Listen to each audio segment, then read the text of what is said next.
गई है कि एनडीए में प्रत्येक नेताओं की राय अलग अलग हो चुकी है।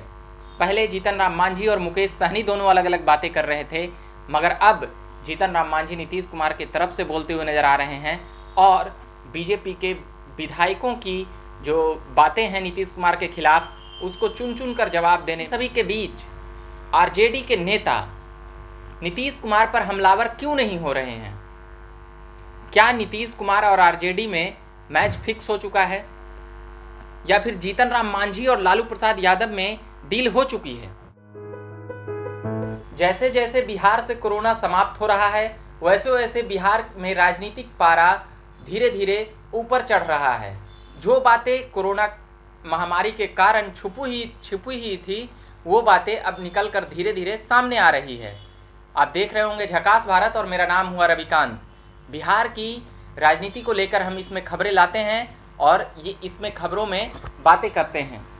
तो उसमें अभी क्या चल रहा है हम इस पर विस्तार से बताएंगे कि क्या जीतन राम मांझी और लालू प्रसाद यादव जो दोनों पूर्व मुख्यमंत्री हैं और बिहार की राजनीति में ही नहीं देश की राजनीति में एक लंबा सफ़र और समय गुजारा है, दोनों का एक अपना राजनीतिक प्रभाव है, दोनों ही बैकवर्ड जाति से आते हैं।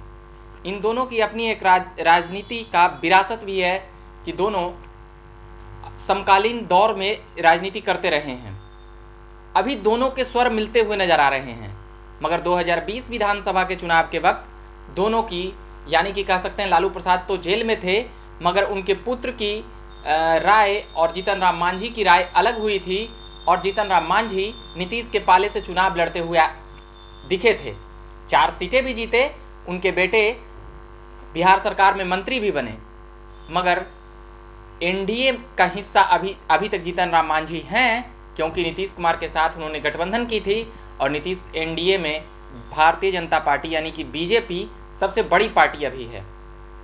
लगभग 70% सीटें बीजेपी के पास है, बाकी 4 सीटें जीतन राम मांझी और 4 सीटें मुकेश सहनी और 43 सीटें नीतीश कुमार की जदयू के पास है। मगर अभी जो 2 स्वर मिलते हुए नजर आ रहे हैं नीतीश और लालू के नहीं, लालू जी और मांझी जी का। जनसंख्या जनगणना होगा और उस जनगणने में जातियों की जनसंख्या का गणना अलग अलग हो। लालू प्रसाद के बातों में यहाँ तक कह दिया गया है कि कुत्ता बिल्ली का भी गिनती होता है। तो बैकवर्ड समाज में अलग अलग जातियों का जनगणना क्यों नहीं हो रहा है? इसकी बातें और मांगे लगातार उठाई जा रही है और पहले भी की गई है। और जनसंख्या में कैटेगरीज वाइज निकाला जाता है जनसंख्या, मगर जाति वाइज जनगणना अभी तक नहीं हुआ है। अब ये मांग कई वर्षों से उठ रही है। 2021 में जनगणना होना था क्योंकि 2011 में जनगणना हर प्रत्येक 10 वर्षों के बाद होता है। तो उसके बाद उन लोगों की मांग है, यानी कि लालू प्रसाद और जीतन राम मांझी और भी कई ऐसे नेता हैं जो समाजवादी विचारधारा से आते हैं और लोहिया और जेपी का नाम लेकर राजनीति करने आए थे, मगर जातियों की दलदल में इतने अंदर तक फंस जाते हैं कि राजनीतिक महत्वाकांक्षाएं हावी हो जाती है और परिवारवाद चरम पर आ जाती है। जो देखने के लिए मिला, चाहे वो लालू प्रसाद का परिवार हो या फिर जीतन राम मांझी का परिवार हो, वो सभी लोग राजनीति में दस्तक भरपूर रूप से दे दिए हैं। लालू प्रसाद तो खैर इसमें काफ़ी आगे हैं, राजनीतिक पारिवारिक जो दस्तक देती है उसमें।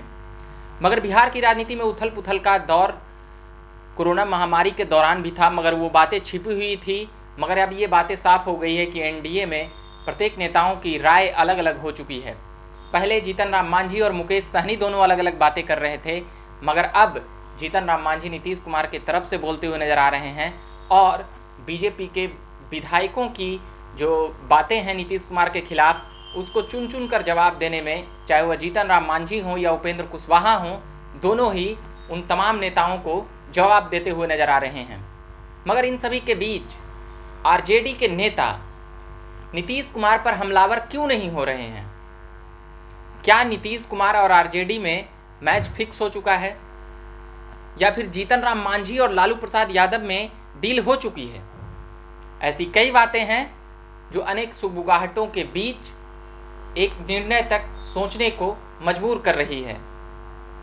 बीजेपी के नेताओं को भी यह आभास हो गया है कि खिचड़ी पक चुकी है, क्योंकि कई बार खिचड़ी पक जाती है और शपथ बाद में होता है, पहले निर्णय और सारे औपचारिकताएं निभा ली जाती है। जब नीतीश कुमार ने आरजेडी को छोड़े थे तब भी यही बातें आई थी सामने। शाम को शपथ, शाम को इस्तीफा होता है और सुबह शपथ हो जाता है। अभी भी कुछ ऐसा ही देखने को लिए मिल जाए किसी दिन तो अचंभित या अचरज होने वाली बात नहीं है, क्योंकि नीतीश कुमार का डिसीजन इतना फास्ट नज़र आता है, मगर उसके स्क्रिप्ट पहले ही लिखे जा चुके होते हैं और नीतीश कुमार इन तमाम बातों के ऊपर कुछ भी नहीं कहते हुए नज़र आ रहे हैं। ठीक वैसे ही जैसे कि आरजेडी के नेताओं और मंत्रियों से उस वक्त भी नीतीश कुमार कुछ नहीं कहे थे, जिस पर लालू प्रसाद ने आपत्ति जताई थी कि अगर कोई भी बातें थी तो हमें कहते। ये बातें 2017 की है, मगर अभी 2021 चल रही है। 2019 लोकसभा और 2020 विधानसभा बीत चुकी है। परिणाम अगर देखें तो एन केन प्रकारेण नीतीश कुमार के पक्ष में आया है, मगर बीजेपी के नेता को यह बर्दाश्त नहीं हो रहा है कि हमारी सबसे बड़ी पार्टी है एनडीए में, मगर उसके मुखिया अभी बने हुए हैं नीतीश कुमार। ये बातें अनपच करने वाली है। बीजेपी के कई नेताओं को यह बर्दाश्त नहीं हो रहा है, मगर कई नेता आंख बंद करके नीतीश कुमार के साथ सरकार चलाने में ही भलाई समझ रहे हैं, क्योंकि वह जानते हैं कि नीतीश कुमार का अगले ही पल फैसला ऐसे होगा कि जो आज हम सत्ता में हैं वही विपक्ष में होंगे। नीतीश कुमार ने ये कर कर भरसक दिखाया है कि चाहे कोई कितनी भी सीटें ले आए, मगर हमारी मर्जी के बदौलत ही, जोड़ तोड़ के वजह से ही सरकारें चलेगी और सरकारें बनेगी बिहार में। उन्होंने भरसक लगभग 4-5 विधानसभा में चुनावों में और लगभग 16 सालों से वह बिहार में दिखला भी दिए हैं। तो अभी के लिए हम इतना ही कहेंगे। कल जिस प्रकार से तेज प्रताप जीतन राम मांझी से मिलने आए थे तो कई बातें हुई, मगर ये भी बातें साफ हो गई कि दोनों के स्वर यूं ही नहीं मिल रहे हैं। आरजेडी नेता जीतन राम मांझी को निमंत्रण दे चुके हैं। बड़े बड़े नेता जो उनके प्रदेश, जब तेज प्रताप ने ही कह दिया, जब लालू के पुत्र ने ही कह दिया कि जीतन राम मांझी का राष्ट्रीय जनता दल में स्वागत है, तो आप इन बातों को समझ सकते हैं। और जदयू के कोई नेता ने भी आपत्ति नहीं की है, तो क्या समझा जाए? क्या जदयू के इशारे पर मांझी की बोली निकल रही है, या फिर मांझी जी अपने तरफ से ये राय बना रहे हैं? 4 विधायक उनके पास हैं। अगर 4 विधायक चले जाएंगे तो नीतीश कुमार अल्पमत में नहीं आएंगे, क्योंकि 125 विधायकों की उनकी एनडीए की सीटें हैं 125, और एक निर्दलीय आ गए हैं तो 126 हो गया है। 122 की ज़रूरत है, 122 तब भी बनी रहेगी। मगर अगर मुकेश सहनी अगर इसमें से अगर कुछ करते हैं तो फिर नीतीश कुमार के लिए मुसीबत बन जाएगी। बिहार की सियासत इतनी रोचक हो चुकी है कि यहाँ से मुख्यमंत्री की गद्दी पर आने के लिए अनेक बातें हो रही है। कौन कौन लोग मुख्यमंत्री बनेंगे और कौन कौन लोग मुख्यमंत्री हो सकते हैं, जिन पर संशय लगाया जा रहा है और लगाया जा चुका है। जदयू के राष्ट्रीय अध्यक्ष कौन होंगे और मुख्यमंत्री कौन होंगे, वो बातें हम अगले भाग में सुनाएंगे। तब तक के लिए मैं इतना ही कहूँगा। आप देख रहे होंगे झकास भारत और मेरा नाम हुआ रविकांत। धन्यवाद।